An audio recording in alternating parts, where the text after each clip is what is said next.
Assalamualaikum warahmatullahi wabarakatuh. Selamat pagi anak-anak. Semoga kita sehat selalu dimanapun berada. Pada pagi hari ini kita akan bertemu di pelajaran Sejarah Indonesia untuk kelas 11 MIPA, IPS 1 dan IPS 2. Sebelum kita mulai, marilah kita berdoa dulu anak-anak. Membaca suratul Fatihah dengan tujuan apa yang kita pelajari bisa bermanfaat untuk diri saya sendiri utamanya dan khususnya untuk kalian semua. Ala diniyah wa ala kulli niyatin sholihah. Al-Fatihah.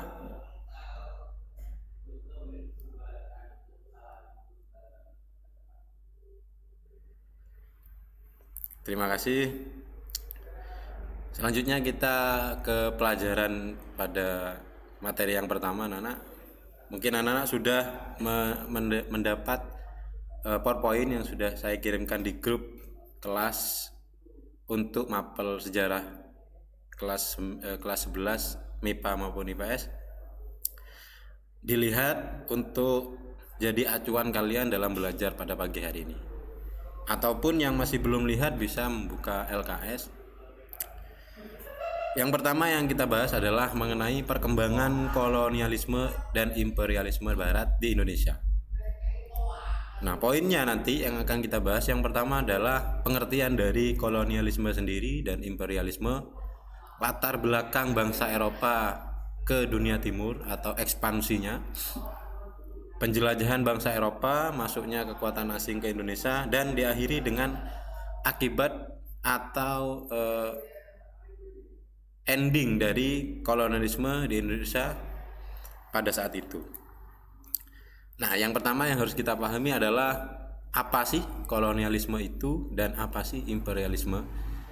Kolonialisme yang bisa kalian baca di PowerPoint yang sudah saya kirimkan tadi adalah suatu sistem yang digunakan dalam menjalankan politik pendudukan dengan tujuan kolonialisme itu adalah bangsa atau penduduk.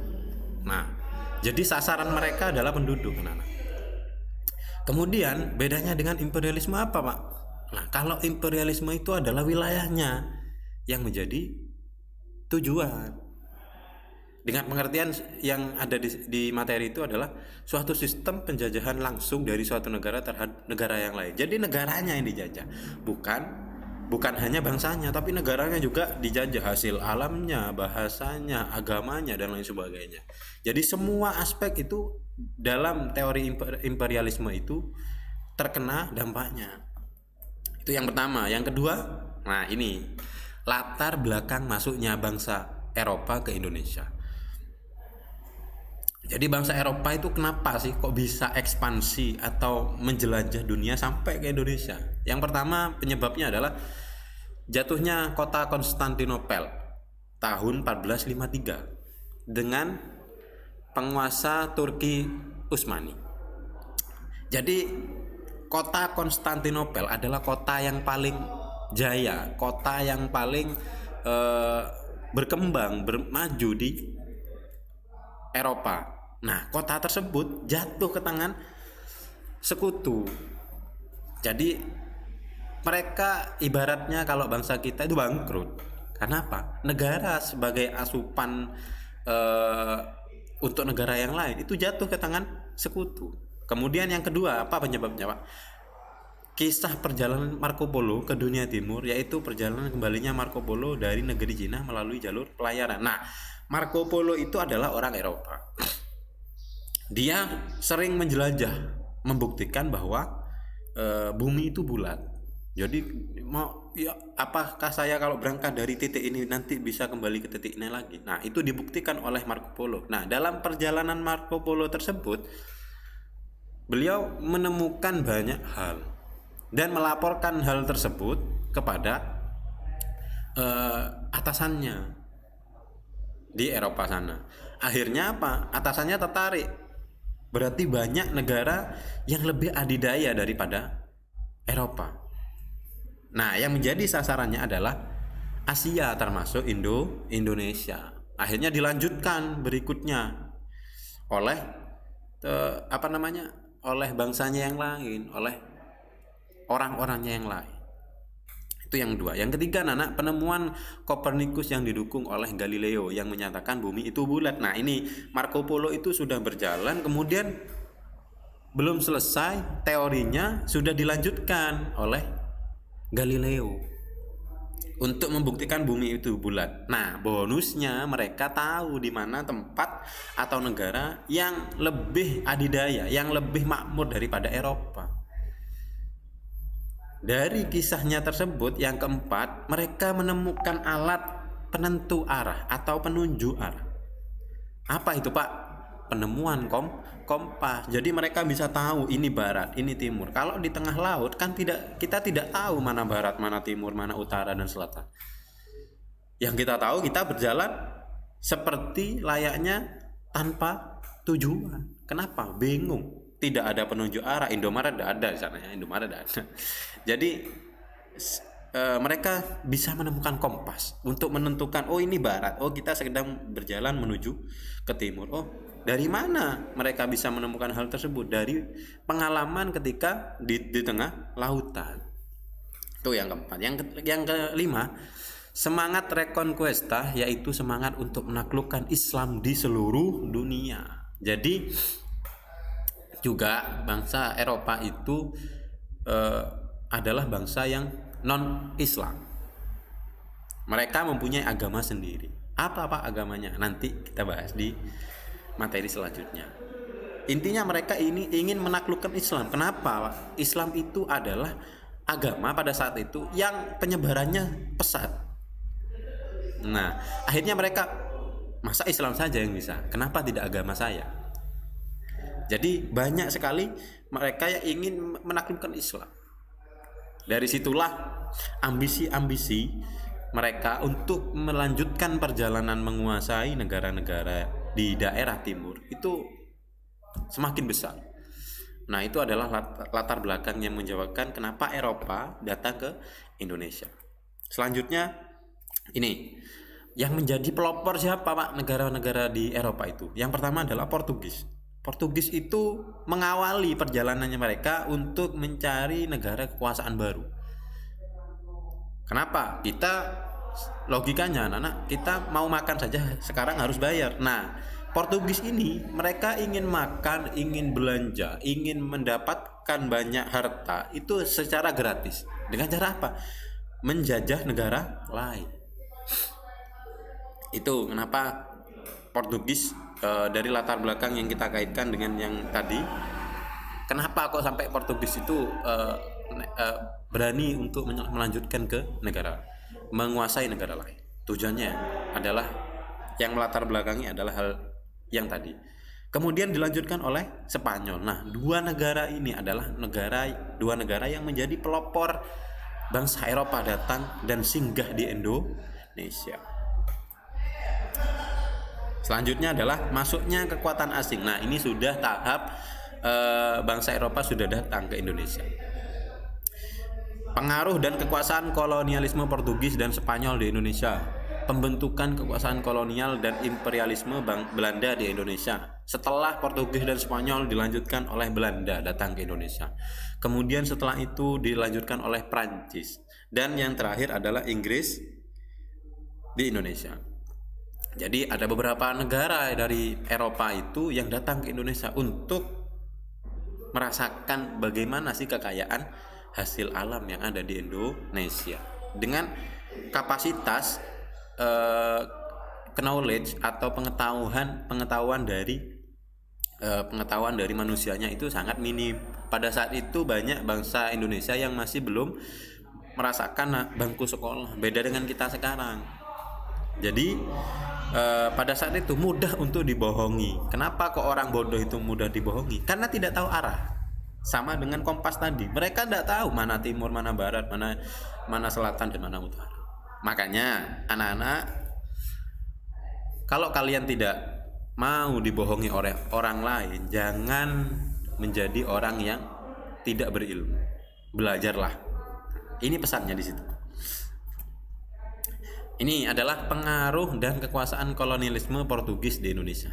Karena Portugis yang pertama, penjelajah pertama adalah Bartolomeu Dias, berhasil mencapai Tanjung Harapan pada tahun 1487. Kemudian Vasco da Gama menginjakkan kaki di Calicut pada tahun 1498. Setiap daerah yang baru memasang batu padro, yaitu batu bertulis dengan simbol gambar bola dunia.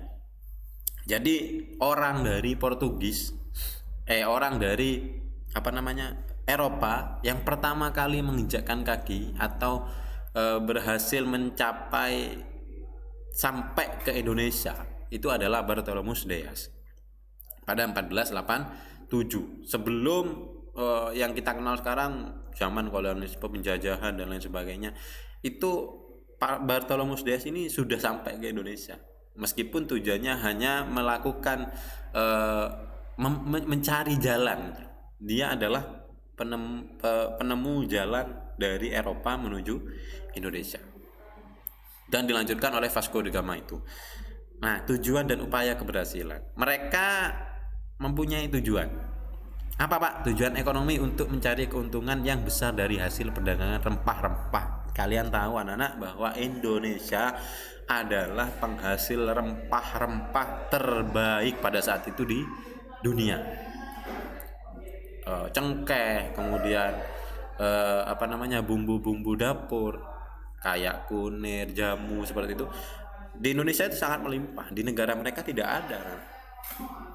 Kenapa? Makanya kita manfaatkan kesuburan negara Indonesia ini untuk hal yang positif. Jangan kita merusak malah alam yang sudah dipertahankan oleh para pejuang pada saat itu. Jangan kita rusak dengan hal yang negatif.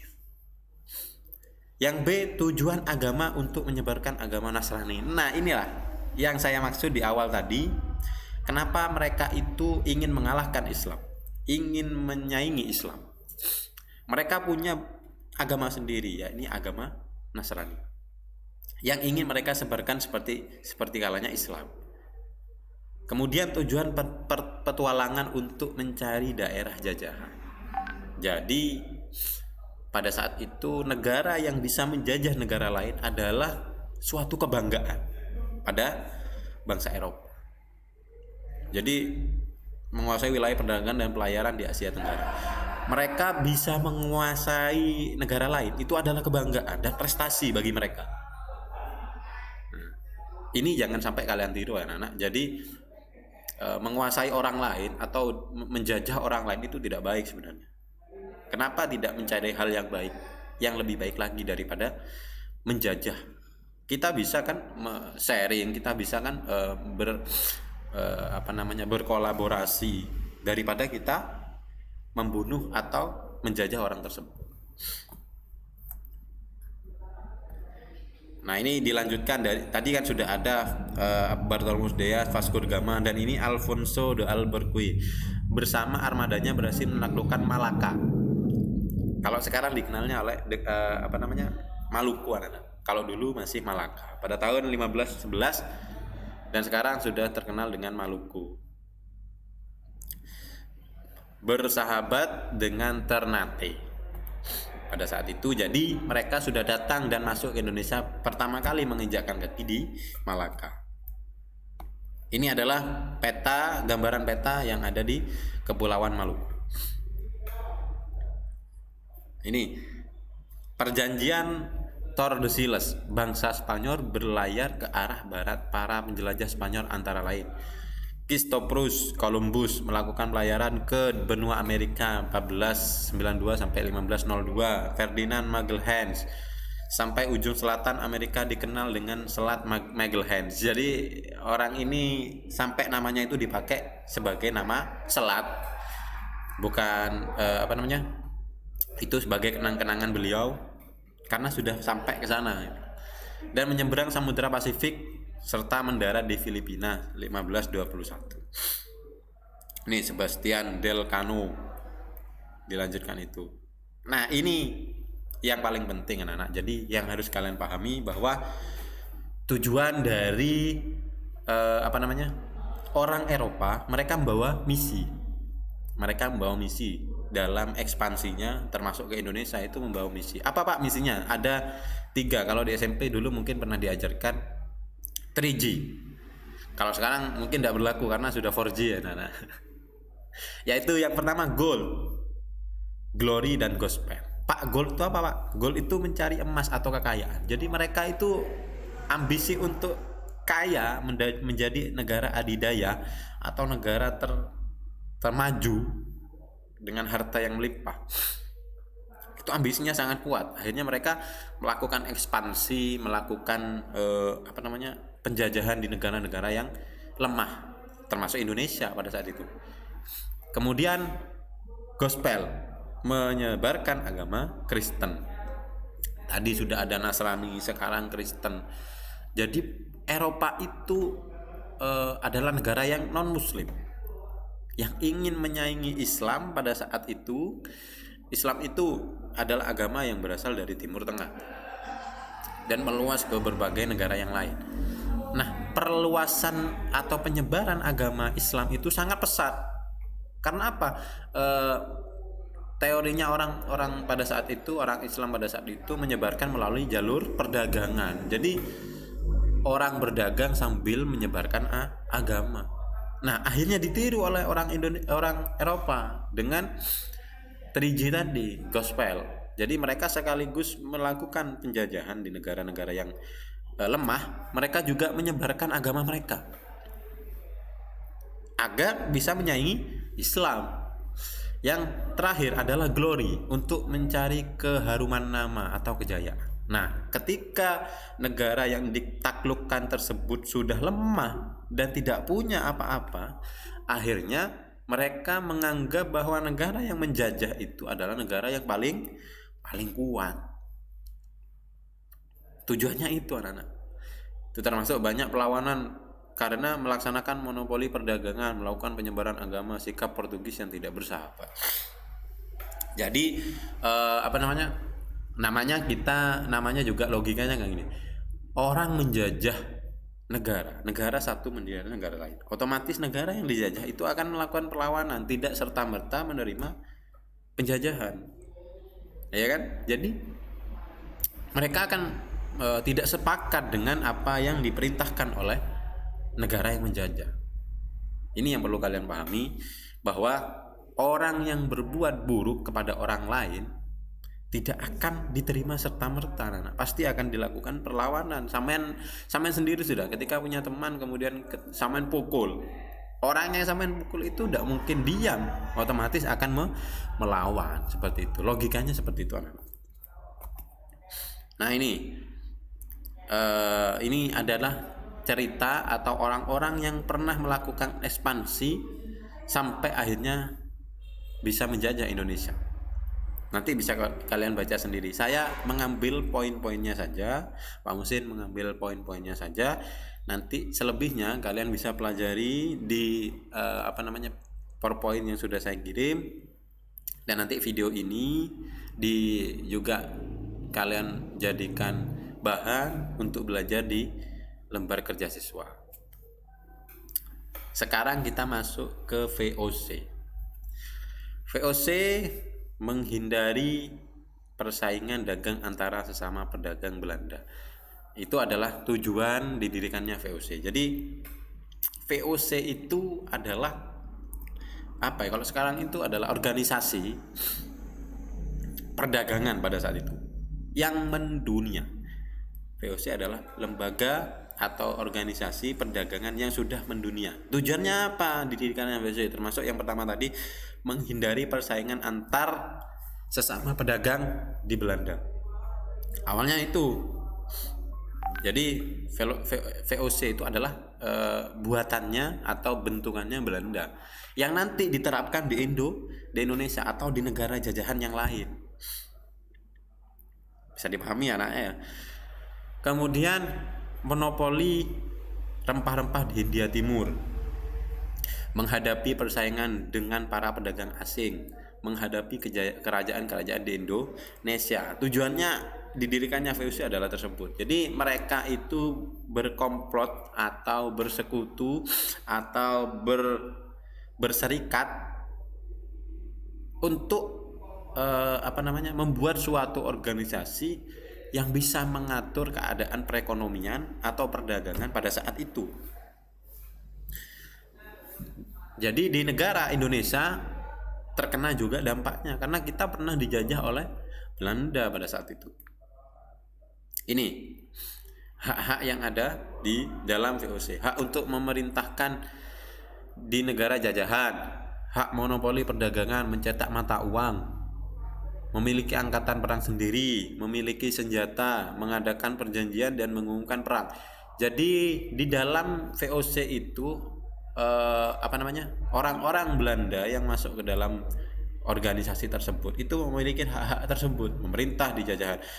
Umpama satu orang dengan satu orang yang lain, mereka itu punya hak yang sama untuk menjajah, untuk mengambil hasil dagang, mengumumkan perang, kemudian memiliki angkatan senjata sendiri, mencetak uang sendiri di dalam negara jajahan. Jadi orang-orang yang terlibat di organisasi VOC itu haknya sama dengan kalian di SMA Satya Dharma ini. Jadi kalian itu sebagai siswa haknya sama, belajar, mendapatkan pembelajaran penuh, kemudian seragam juga sama. Nah, logikanya atau kalau diibaratkan itu seperti itu anak-anak. VOC dulu seperti itu, mempunyai hak yang sama. Ini keadaan Indonesia pada masa pemerintahan Gubernur Jenderal Jan Pieter Koen pada tahun 1619. VOC memindahkan kantor dagangnya ke Jayakarta dengan alasan Jayakarta merupakan tempat yang sangat strategis. VOC akan dengan mudah mengawasi gerak-gerik Portugis di Malaka. VOC mengganti Jayakarta menjadi Batavia. Kalau sekarang tempat itu biasa kita kenal dengan sebutan Jakarta. Dulu Jayakarta, kemudian diganti Batavia oleh VOC. Mereka itu mempunyai musuh di dalam Indonesia atau negara sekutu atau negara negara yang sama-sama ingin menjajah Indonesia. Karena VOC itu adalah bentukan Belanda. Sedangkan di sana ada Portugis yang sudah lebih dulu datang, yang berdiam diri di Malaka atau tadi Kepulauan Maluku anak-anak. Jadi mereka juga ingin mengalahkan Portugis. Selain menjajah atau memperkenalkan organisasi VOC kepada Indonesia, mereka juga ingin mengalahkan Portugis dan mengusir Portugis dari Indonesia. Ini aturan monopoli VOC. Rakyat Maluku hanya boleh menanam rempah-rempah atas izin VOC. Luas wilayah perkebunan dibatasi oleh VOC. Jadi semua hal dalam perdagangan dan perekonomian itu diatur oleh VOC pada saat itu. Jadi rakyat kita benar-benar susah pada saat itu anak-anak. Kenapa? Mereka kerja tapi atas perintah dari VOC dalam hal perdagangan. Tempat menanam rempah-rempah ditentukan VOC. Jadi semua hal ditentukan oleh VOC. Ini strategi VOC dalam mengendalikan monopoli. Hak ekstirpasi yaitu hukuman bagi para pelanggar monopoli perdagangan. Pelayaran Honggi yaitu pelayaran bersenjata lengkap yang dilakukan VOC untuk mengawasi jalannya monopoli perdagangan. Ini pengaruh kekuasaan Prancis di Indonesia. Nah, pada 1806 Napoleon mengangkat adiknya Louis Napoleon sebagai raja Belanda. Kemudian Prancis menguasai Belanda, berarti negeri ini menjadi daerah kekuasaan Belanda. Prancis, perkembangan di Asia Tenggara, musuh utama Inggris, penguasa semenanjung Malaya.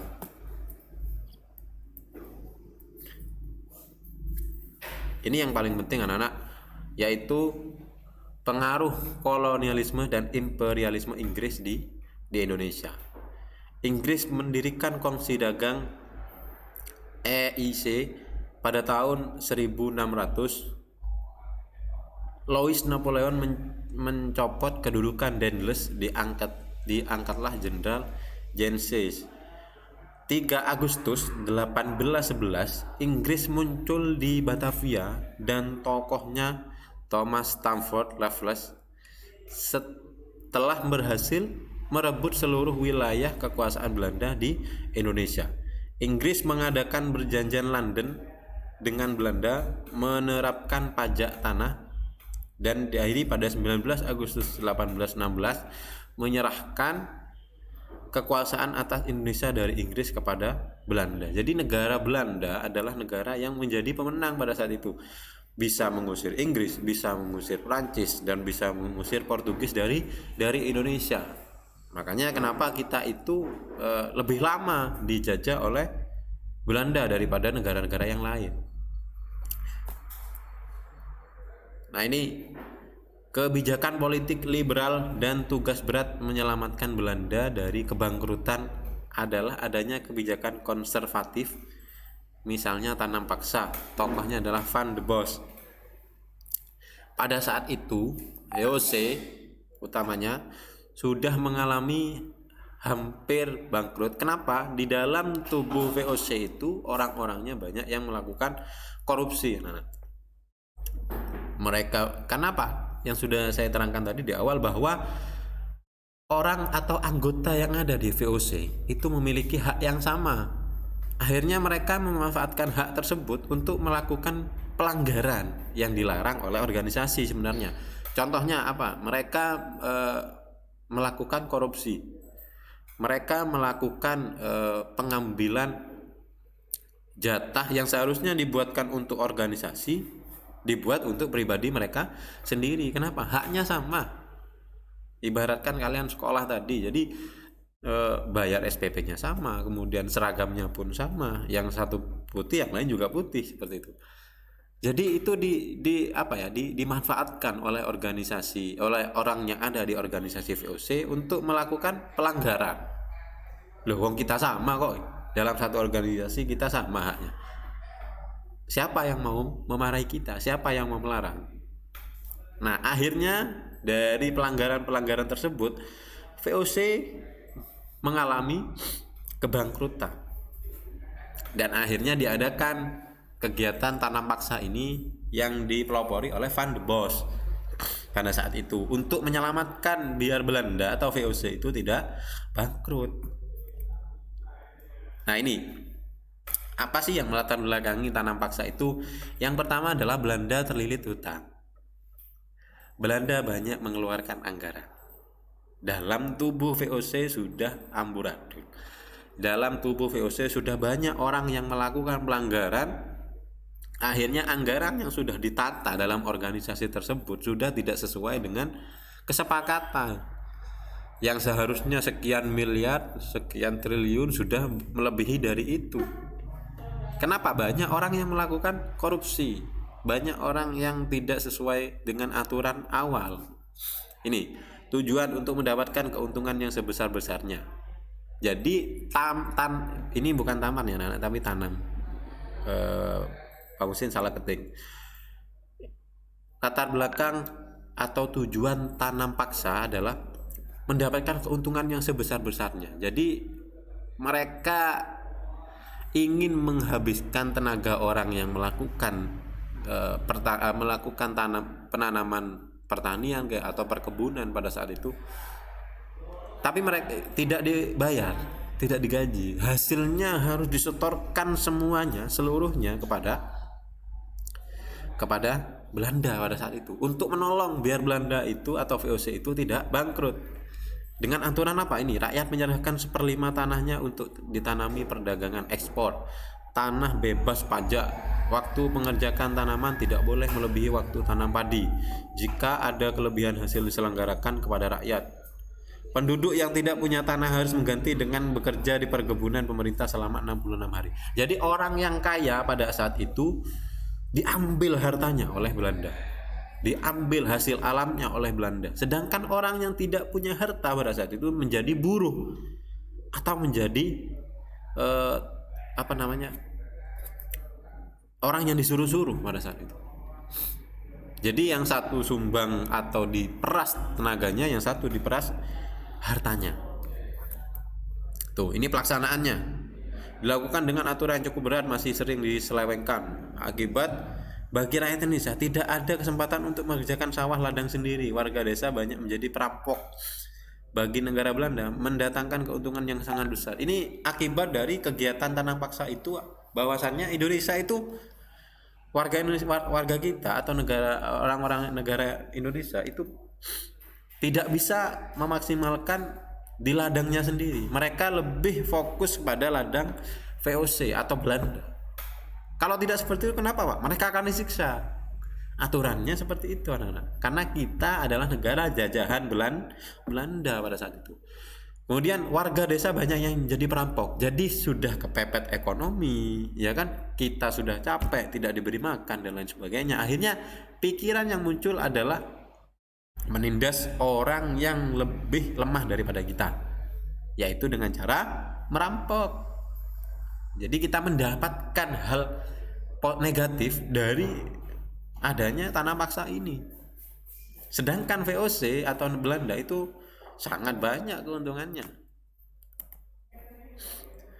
Kemudian ini ada namanya politik etis. Dengan biasanya disebut dengan trias politika. Ini adalah kebijakan Ratu Wilhelmine menuangkan panggilan moral tersebut ke dalam kebijakan politik etis atau politik balas budi, yang isinya adalah irigasi, emigrasi, dan edukasi. Nah, jadi ada 3 poin yang terdapat di politik etis ini, yaitu membangun. Yang pertama, irigasi adalah membangun dan memperbaiki pengairan dan bendungan untuk pertanian, yaitu emigrasi yaitu mengajak penduduk untuk transmigrasi atau pindah ke untuk tidak berkerumun dalam satu daerah, biar pemerataan dalam suatu daerah itu dan daerah yang lain itu sama jumlah penduduknya. Yang terakhir ada edukasi, memperluas bidang pengajaran dalam pendidikan. Itu adalah trias politika, irigasi, emigrasi, dan edukasi.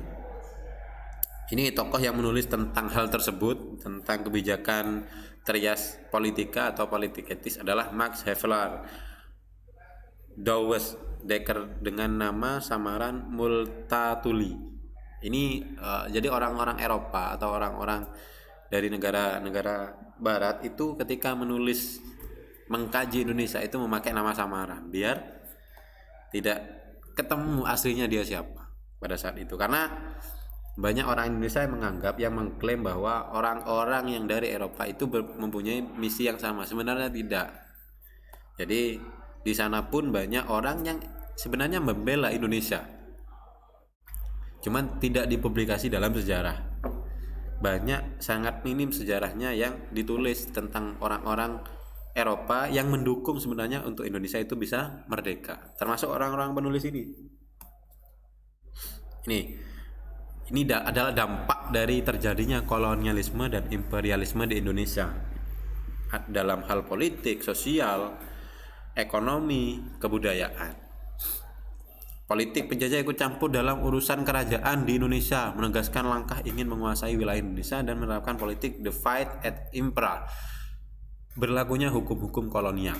Jadi kerajaan-kerajaan yang sebelum adanya Belanda itu mempunyai mekanisme dalam hal pertanian, dalam hal memakmurkan rakyat itu sudah bagus, akhirnya disusupi oleh politik dari Eropa. Jadi sudah terpengaruh oleh terjadinya kolonialisme dan imperialisme itu dalam hal politik. Jadi raja bisa kejam kepada rakyatnya karena sudah memandang bahwa bangsa Eropa itu lebih hebat daripada Indonesia. Jadi mereka menjadikan bangsa Eropa itu sebagai acuan dalam hal berpolitik. Kemudian dalam hal sosial ekonomi masuknya sistem ekonomi uang memudahkan bagi pelaksanaan pemungutan pajak, meningkatkan hasil bumi, lahirnya buruh upahan, masalah tanah dan penggarapannya, sistem penyewaan tanah, praktik kerja paksa, kesejahteraan hidup semakin merosot. Nah, dalam hal sosial ekonomi ini sangat menurut saya berdampak besar. Kenapa? Yang merasakan sosial ekonomi adalah masyarakat sendiri atau rakyat sendiri, mulai dari yang terkaya sampai yang termiskin itu merasakan semua dampak dari kolonialisme dan imperialisme ini. Jadi mereka yang awalnya kaya karena sudah dialami tanam paksa, mereka menjadi miskin karena tidak berinovasi dalam mengembangkan usahanya, pertaniannya, perkebunannya. Orang yang lemah itu malah menjadi kemerosotan moral yang dicontohkan tadi, bahwa mereka merampok, mereka menindas orang yang lemah. Yang awalnya kita itu baik-baik saja, akibat adanya kolonialisme dan imperialisme ini banyak menjadi pencuri. Karena apa? Harta sudah tidak ada, makan dari mana? Kerja tidak bisa karena ada Belanda pada saat itu. Jadi biasanya cuma itu menindas orang yang lemah. Dan kebudayaan, ini yang terakhir, pengaruh budaya barat di lingkungan tradisional semakin meluas, meninggalkan jejak peninggalan budaya seperti pengaruh kata-kata dalam bahasa Indonesia, kesenian, bangunan kolonial mempunyai arsitektur khas barat. Ini yang sampai sekarang kita rasakan semua anak-anak. Kalau misalkan bangsa Belanda tidak datang ke sini, ini dalam hal positifnya ya, dalam hal budaya, kita tidak akan mengenal namanya pakaian dari kain. Dulu kita pada saat zaman kerajaan itu masih menggunakan kain goni. Tahu kain goni ya Nana? Nah, akibat datangnya kebudayaan Eropa yang diterapkan dalam kolonialisme dan imperialisme ini, mereka mengenalkan baju pada saat ini, t-shirt atau kaos. Nah, itu awal kita mengenal dari bangsa Eropa atau Belanda itu. Jadi kita tahu baju itu ini, model baju yang seperti apa itu kita tahu sampai sekarang. Itu awal mulanya adalah yang mengenalkan adalah bangsa Eropa. Nah, jadi ini adalah di ending sudah terakhir. Jadi kita dijajah oleh Belanda, kita dijajah oleh Portugis, Perancis, Inggris, dan nanti kita akan juga bahas Jepang. Itu memiliki dua sisi, negatif dan positif. Negatifnya apa Pak? Yaitu kita yang sudah kita pelajari tadi adalah hal negatifnya. Positifnya apa Pak? Nah, positifnya sangat banyak anak sebenarnya, cuman tidak sepenuhnya kita sadari. Dari penjajahan tersebut kita bisa belajar bahwa menindas orang lain itu tidak baik. Menindas orang lain itu akan menambah musuh, tidak menambah sahabat. Kemudian positifnya lagi, kita bisa belajar bahwasannya ketika kita bersatu untuk melawan hal yang negatif, kita akan kuat. Tapi kita kalau jalan sendiri-sendiri tidak bisa mengalahkan siapapun. Intinya apa? Sebagai makhluk sosial, kita itu harus masih membutuhkan tenaga orang lain. Termasuk dalam hal ini adalah melawan Belanda pada saat itu. Umpama Indonesia itu berjalan sendiri-sendiri, tidak ada yang satu sama lain saling mendukung, ya kita tidak akan pernah merdeka. Itu positifnya. Kemudian yang terakhir termasuk tadi pengenalan politik, sosial dan ekonomi kebudayaan itu sangat banyak pengaruhnya sekali dalam hal positif. Termasuk kita bisa mengenal sekarang ini bahwa kita sebenarnya itu mampu membuat kehidupan kita semakin lebih layak, dari baju kayak atau makanan, cara penanaman, itu kita banyak belajar dari orang Eropa sebenarnya ketika mereka jajah dulu di Indonesia. Mungkin itu anak-anak yang bisa saya sampaikan. Nanti jangan lupa absen link yang sudah saya bagikan di grup, silakan absen. Untuk hari ini cukup sekian anak-anak. Semoga apa yang saya sampaikan dan apa yang sudah kalian pelajari ini bisa bermanfaat. Terima kasih dan semoga kalian tetap sehat dimanapun berada. Akhirul kalam, assalamualaikum warahmatullahi wabarakatuh.